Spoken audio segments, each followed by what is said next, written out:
कहानी की शुरुआत में कुछ बच्चे एक रॉड की मदद से रेत पर रेंगते हुए माइंस ढूंढ रहे थे। फिर एक लड़के ने माइन का ढक्कन खोला और उसका फ्यूज निकाल कर माइन को डिफ्यूज कर दिया। लेकिन तभी एक दूसरे लड़के ने माइन खोली और अचानक जबरदस्त धमाका हो गया जिससे उसकी मौत हो गई। दरअसल ये बच्चे जर्मन कैदी थे जिनको युद्ध में पकड़ा गया था। अब लड़ाई तो खत्म हो गई थी, लेकिन अब भी जर्मन्स की बिछाई हुई लाखों माइंस डेनमार्क में मौजूद थी, जिनसे आम लोगों को काफी खतरा था। अब सरकार ने माइंस निकालने का जिम्मा इन्हीं कैदी बच्चों पर डाल दिया। जल्द ही डेनमार्क के फौजियों ने बच्चों की ट्रेनिंग शुरू कर दी, जिसमें उन्हें माइंस ढूंढकर उन्हें बंद करने का तरीका सिखाया गया। इसके बाद प्रैक्टिस के लिए एक एक लड़के को माइन वाले कमरे में भेजा गया। सबसे पहले लड़के ने अंदर जाकर बड़े ध्यान से माइन का ढक्कन खोला और फ्यूज निकालकर माइन बंद कर दी। लेकिन जब दूसरा लड़का अंदर गया तो डर के मारे उसके हाथ कांपने लगे, पर फिर भी वो माइन बंद करने में कामयाब रहा और आखिरकार सबने चैन की सांस ली। लेकिन इसके बाद जो लड़का गया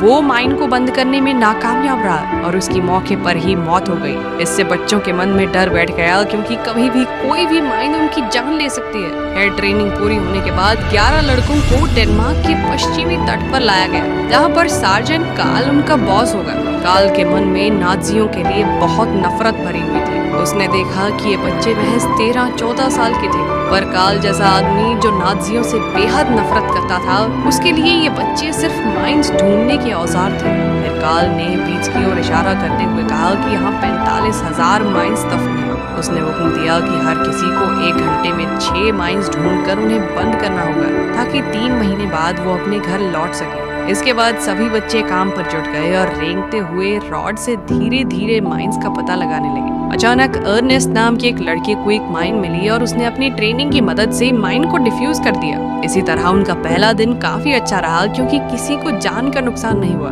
शाम को उन्होंने कपड़े के बैग्स में घास भरकर गद्दे बनाए ताकि वो रात को सो सके। फिर रात को सबने मिलकर बातें की और बताया कि वो घर लौटने के बाद क्या क्या करेंगे। लेकिन उनमें से एक लड़के को बिल्कुल यकीन नहीं था कि वो कभी घर वापस जा पाएंगे, पर बाकी सभी बच्चों के मन में अभी भी आस थी। इसके बाद हम देखते हैं कि उन बच्चों को खाना भी ढंग का नहीं दिया जाता था। अभी अर्नेस्ट ने एक छोटी बच्ची को खेलते देखा तो वो उससे बातें करने लगा। अभी अचानक उस बच्ची की माँ वहाँ आ गई और उसने तुरंत अपनी बेटी को घर वापस आने को कहा। इस दौरान अर्नेस्ट ने चुपके से लड़की के खिलौने से ब्रेड का टुकड़ा चुरा लिया और बाद में अपने भाई के साथ बांट कर खाया। फिर रात होने पर कार्ल ने सभी लड़कों को एक लकड़ी के घर में कैद कर दिया और दरवाजे को लकड़ी के फट्टों से बंद कर दिया गया, ताकि बच्चे चाहकर भी भाग न सके। खैर अगले दिन लड़के फिर से काम पर गए, पर आज वो कल से धीरे ही चल रहे थे, क्योंकि उन्हें खाने के लिए एक दाना तक नहीं मिला था। फिर शाम को स्चूमन नाम का एक लड़का कार्ल के पास पहुंचा और उससे पूछा कि उन्हें खाना कब तक मिलेगा। तब कार्ल ने कहा कि किसी भी जर्मन इंसान को पहले खाना नहीं मिलेगा। कार्ल ने कहा कि उसे कोई फर्क नहीं पड़ता कि जर्मन कैदी माइंस से मरे या भूख से। फिर उसने लड़के को डांट कर वापस भेज दिया। अगर रात को हेलमेट नाम का एक लड़का अपनी भूख पर काबू नहीं रख पाया और वो खाना ढूंढने के लिए लकड़ी के फट्टे हटाकर घर से भाग निकला। फिर अगली सुबह अर्नेस्ट को बुखार हो गया और उसे चक्कर भी आ रहे थे, पर इसके बावजूद भी कार्ल ने उन्हें एक पल के लिए भी आराम करने की इजाजत नहीं दी और उन्हें उसी वक्त काम पर लग जाने को कहा। इधर विलियम नाम का एक लड़का भी बीमार हो गया और उसने उल्टी कर दी। तब स्कूमन उसे देखने जा ही रहा था कि अचानक वहाँ जबरदस्त धमाका हो गया, जिसमें विलियम की दोनों बाजुएं उड़ गईं। वो बेचारा दर्द के मारे तड़पते हुए कह रहा था कि वो अपने घर वापस जाना चाहता है। तब अर्नेस्ट चिल्ला चिल्ला कर मदद की गुहार लगाने लगा, मगर पास के खेत वाली औरत ने भी चुपचाप अपना दरवाजा बंद कर लिया। इधर कार्ल भी बच्चों की पुकार सुनने के बावजूद अंदर ही बैठा रहा, लेकिन विलियम की चीख पुकार इतनी दर्दनाक थी कि कार्ल जैसा पत्थर दिल आदमी भी खुद को रोक नहीं सका और उसने बाहर जाकर विलियम को एक इंजेक्शन दे दिया। तब उसे एहसास हुआ कि ये कैदी सिर्फ नाजी फौजी नहीं, बल्कि छोटे बच्चे भी हैं। इसके बाद वो खुद विलियम को उठाकर हॉस्पिटल ले गया। वहीं बाकी बच्चे भी बीमार होकर उल्टियां करने लगे थे। जब कार्ल को इसका पता चला तो उसने सबसे पूछताछ की। तब हेलमेट ने खुलासा किया कि वो कल रात अपनी भूख पर काबू नहीं रख पाया और पास के खेत से कुछ दाने चुरा कर उसने अपने साथियों में बांट दिए। फिर जब काल ने खेत वाली औरत से उन दानों के बारे में पूछा तो उसने बताया कि वो तो कीड़े लगने की वजह से खराब हो गए थे। ये कहकर वो मुस्कुराने लगी क्योंकि उन दानों को खाने से दुश्मन जर्मन फौजी बीमार हो गए थे। खैर फिर काल ने सभी बच्चों को लगातार समुद्र का पानी पीने को कहा ताकि कीड़े वाले दाने उल्टी के जरिए बाहर आ जाए। इसके बाद उसने सभी बच्चों को नहलाया और बाद में विलियम को देखने हॉस्पिटल पहुंचा, पर तब उसे पता चला कि हॉस्पिटल पहुंचने के कुछ समय बाद ही विलियम की मौत हो गई थी।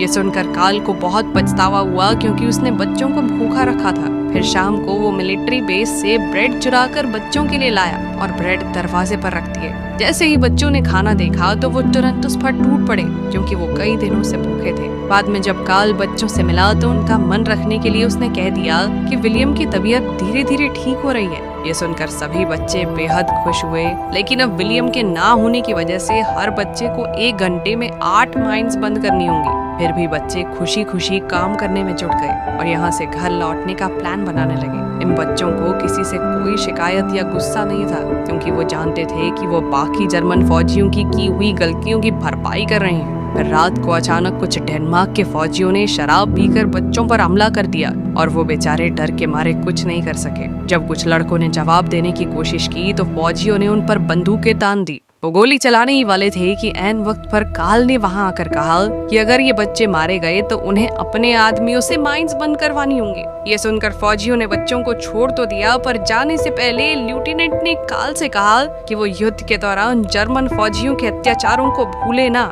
तब काल ने कहा कि ये बच्चे तो जानते भी नहीं कि उस वक्त क्या हुआ था। खैर फिर अगले दिन स्कूमन ने एक डबल माइन निकाली। असल में इस माइन को ढूंढने वालों के लिए ही बिछाया गया था। तब स्कूमन ने चिल्लाकर सबको इस तरह की माइन से सावधान रहने को कहा, पर किसी को भी उसकी आवाज सुनाई नहीं दी। इधर वर्नर एक माइन डिफ्यूज करने के बाद बेहद खुश था कि अचानक डबल माइन में भयानक धमाका हो गया। जैसे ही अर्नेस्ट ने ये देखा तो वो रोते हुए अपने भाई की तरफ दौड़ा, पर उसके भाई के तो चीथड़े उड़ चुके थे। जल्द ही काल वहां आया, लेकिन वो भी अब कुछ नहीं कर सकता था। अपने भाई की मौत से अर्नेस्ट को बहुत गहरा सदमा लगा और वो बेचारा बार बार कह रहा था कि उसे वापस जाकर अपने भाई को ढूंढना है। तब काल ने उसे नींद का इंजेक्शन दे दिया और चुपचाप उसके पास बैठ गया। तब उसे एहसास हुआ कि ये कोई नाजी फौजी नहीं बल्कि एक हताश बच्चा है जिस बेचारे ने अपनी आंखों के सामने अपने भाई को मरते हुए देखा है। खैर बाद में काल ने स्कूमन को बुलाकर विलियम की मौत के बारे में बताया। स्कूमन ने कहा कि वो ये बात पहले से जानता है। उसने कहा कि सभी लड़के बस जल्द से जल्द सभी माइंस निकाल कर अपने घर वापस जाना चाहते हैं, लेकिन अब उसे यकीन हो गया था कि ऐसा कुछ नहीं होने वाला। तब काल ने कुछ ऐसा कहा जो उसने आज तक नहीं कहा था। उसने कहा कि फिक्र मत करो, जल्द ही सब ठीक हो जाएगा। उस रात काल ने दरवाजा बंद नहीं किया और खुद मिलिट्री बेस से बच्चों के लिए ब्रेड लेने चला गया। फिर अगले दिन बच्चे बेहद खुश थे क्योंकि काल ने उन्हें आराम करने की इजाजत दी थी और फिर उन्होंने मिलकर बीच पर फुटबॉल खेला। अब चीजें धीरे धीरे ठीक हो रही थी कि अचानक पास ही में धमाका हुआ जिससे सब बदल गया। इस धमाके में काल के कुत्ते की मौत हो गई थी, जबकि वो उस इलाके में घूम रहा था जहां से सभी माइंस निकाल दी गई थी। इस चीज से काल को लगा कि बच्चे उसे धोखा दे रहे हैं। पहले नाजियों ने उसके पूरे परिवार को मार डाला और अब उनकी वजह से उसका कुत्ता भी मर गया।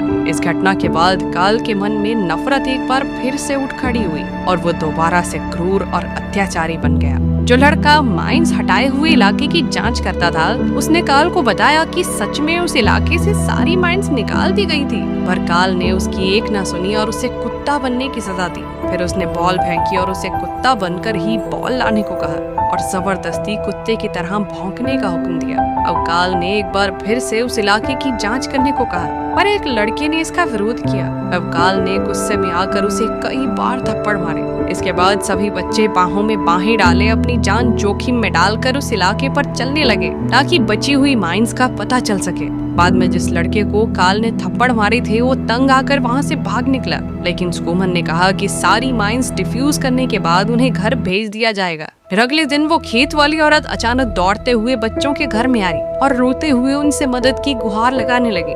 लड़के तुरंत उसके साथ भागकर बाहर आए तो उन्होंने देखा कि उसकी बेटी खेलते खेलते माइंस के इलाके में चली गई थी। तब स्कूमन तुरंत जमीन पर लेटकर माइंस खोजने लगा। इधर जब काल वापस आया तो उसने देखा कि घर एकदम खाली था।